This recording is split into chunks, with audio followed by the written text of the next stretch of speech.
Hey guys, today we're going to be making this Rubik's Cube in Blender 3. And if you don't want to make it, you can download the free project file on my Gumroad. So let's start.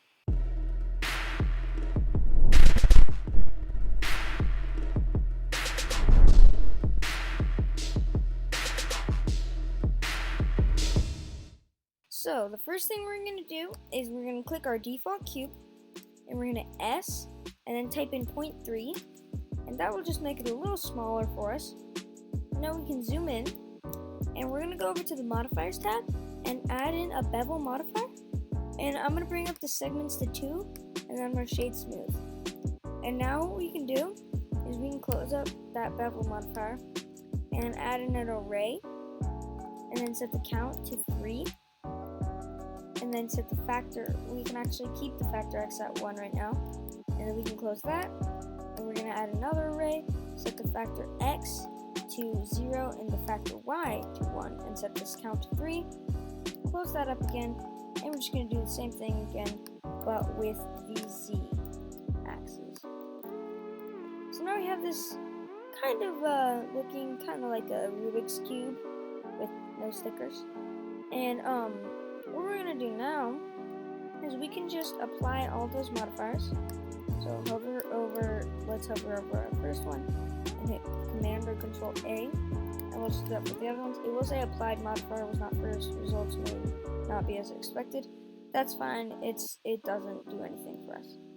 So now we can right click on our cube and set origin, Shift S and hit set origin to center of mass surface, and then hit Shift S and click selection to cursor, and now that will kind of put it in the middle of our world here.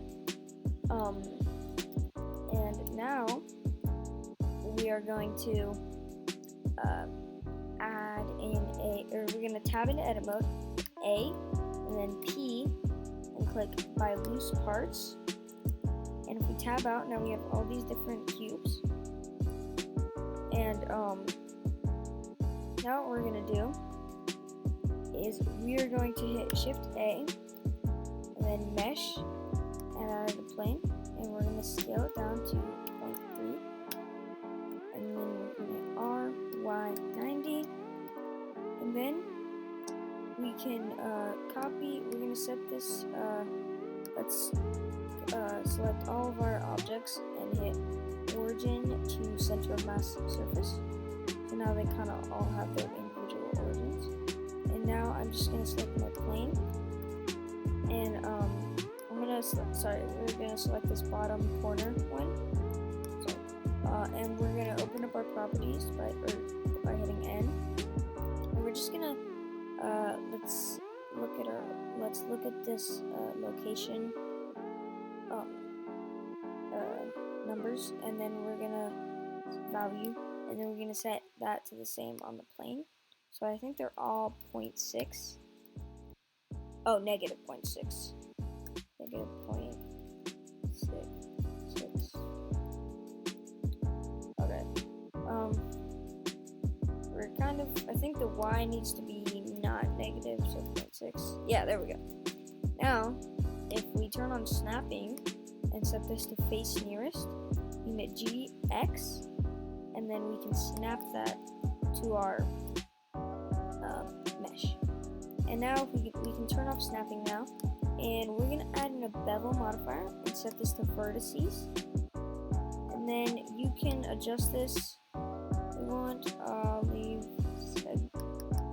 I'll bring up the amount, maybe a little, bring up the segments, maybe a little bit. And then we can close that and add in a solidify modifier. And I think it's good right now. If it still is showing that weird flashing thing that it was showing before, like this, just set the offset to 1. But for us, that would just do what we don't want. So we'll keep it at negative 1. And now what we can do, I think now's a good time to set your settings to how you want them. And now I'm gonna add in an array modifier. And let's actually first, before we do that, let's close out of that. Hit Command A and apply all transforms. And then this is looking kind of weird right now. We can just adjust that over in the Bevel Modifier step, or sorry, property step, and then we can hit add an array modifier and set this factor x to 0 and set the factor y to 1, sorry, -1, and set the count to 3.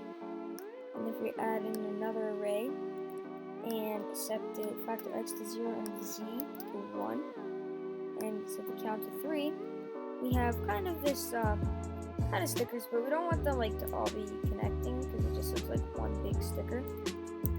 So now we're gonna apply these two arrays, and then if we tap into edit mode and hit A and then P and click apply loose parts, now we have the same thing, all these different stickers.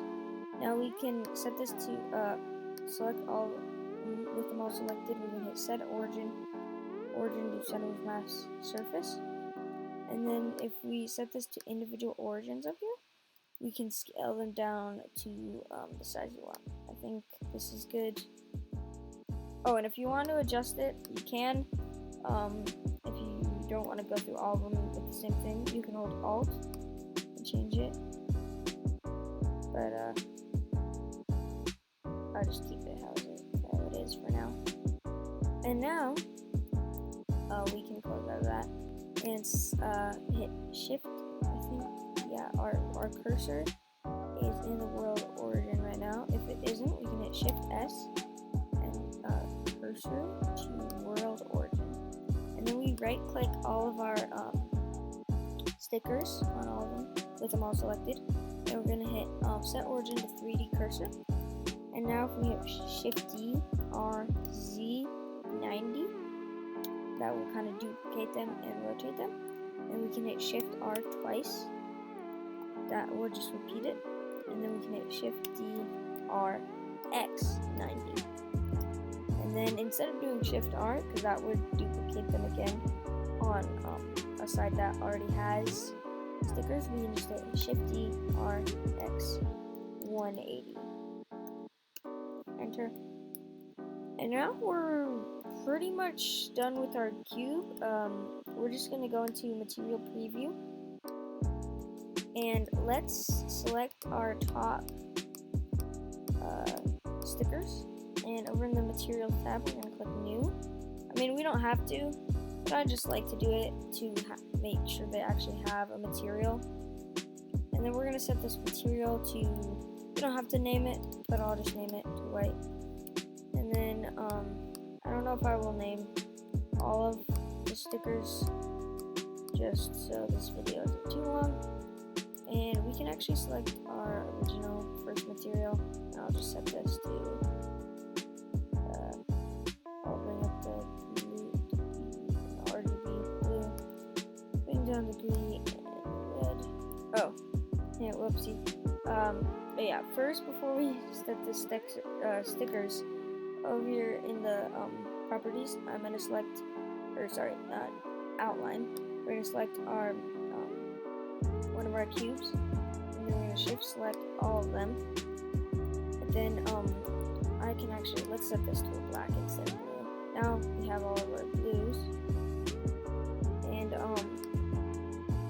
now when we shift select all of these, we can add a new material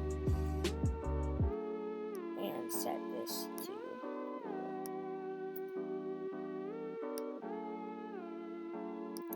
okay, and now they're not all turning blue, so let's hit Command L or Control and link materials.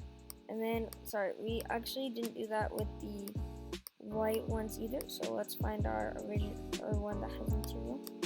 And then we can select all of them. Make sure this one is last selected.